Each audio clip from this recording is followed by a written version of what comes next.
It is October 23rd, 2016. This is the Watchman News, and I'm Mike Callahan. Well, after all of the WikiLeaks emails, we have seen tons and tons of indication that they were blaming Russia for it.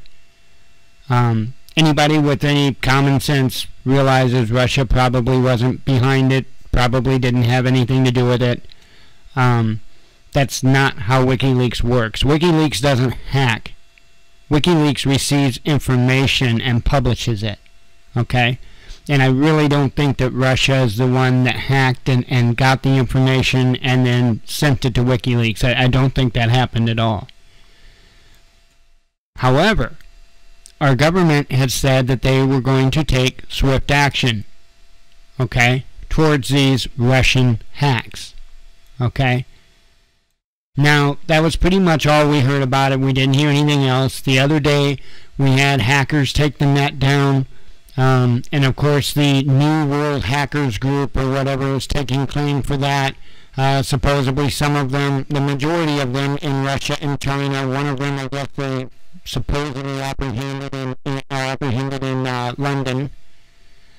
But I've seen this article on a local news station, and I haven't seen it anywhere else as of yet, so I'm going to go ahead and get the information out there so that it is out there. Of course, I will put the link to this in the description. This coming from Fox 2 Now out of St. Louis. American vigilante hacker sends Russia a warning. An American vigilante hacker who calls himself The Jester has defaced the website of the Russian Ministry of Foreign Affairs in retaliation for attacks on American targets. On Friday night, the Jester gained access to the Russian government ministry's website, and he left a message, "Stop attacking Americans." Comrades, we interrupt regular scheduled Russian Foreign Affairs website programming to bring you the following important message, he wrote. Knock it off. You may be able to push around nations around you, but this is America. Nobody is impressed. MID.ru is the official website of the Russian agency that is in charge of maintaining that country's international diplomacy, equivalent to the U.S. Department of State. His hacking of the website included this gag. Visitors are subjected to the ear-piercing sound of an American civil alert message. That shrieking dial tone that accompanies emergency weather broadcasts. The U.S. government recently blamed Russia for meddling in American politics. Russian intelligence agencies have been accused of hacking into Democratic National Committee emails and the sites of other Democratic Party-linked organizations, leaking damning information to sway the election away from Hillary Clinton. Notice, they don't deny what was in those emails. Not once.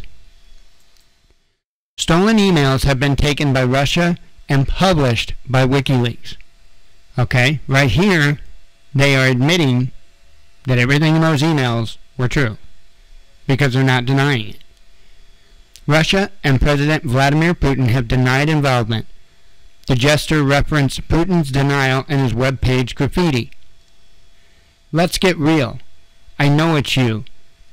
Even if by proxy and you know it's you, he wrote, now get to your room before I lose my temper. Now who's this sounding like to you? This isn't sounding like some lone hacker in his mommy's basement. Okay, this sounds like our government. The way this is worded and the way this is done, this sounds like the very cyber operations that they were talking about.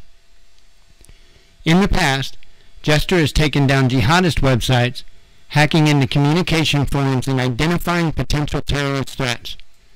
Ex-FBI agents have called him the Batman of the Internet. Is this unbelievable or what? CNN Money profiled this mysterious vigilante last year. In an exclusive interview with CNN Money this weekend, Jester said he chose to attack Russia out of frustration for the massive DNS cyber attack that knocked out a portion of the Internet in the United States on Friday. So wait a minute here. He has an interview with CNN Money and they don't know who this guy is or where he's at. Really? Okay. When you do something on the internet, folks, you are making a record. You are leaving a trace. You are leaving a... Okay? So when you do something online, if they want to find you, they will find you. And it takes huge painstaking measures to even be able to slow them down. Okay? So this is absolute propaganda. Continuing on. I wanted to poke them in the eye and stop feeling like U.S. is just taking it on the chin. Again, he said, I'm not going to sit around watching effers laughing at us. The jester used a classic hacking technique, finding a hole in the website's computer code and injecting his own code into it. It's 4 a.m. in Moscow right now, and the weekend. I'm hoping they can't fix the hole until Monday, he said. As of 11 a.m. Eastern Time Saturday, the message remained online. Jester wants the Russians to take it seriously. He's not the only American hacker with this kind of capability. Think of this as a professional courtesy, his public warning states. Or if you prefer, a message from USA with love. So take that for what it is. Don't forget, not that long ago, our own government said that they were about to start participating in cyber actions against Russia. But, looks like they're playing keyboard commando as well.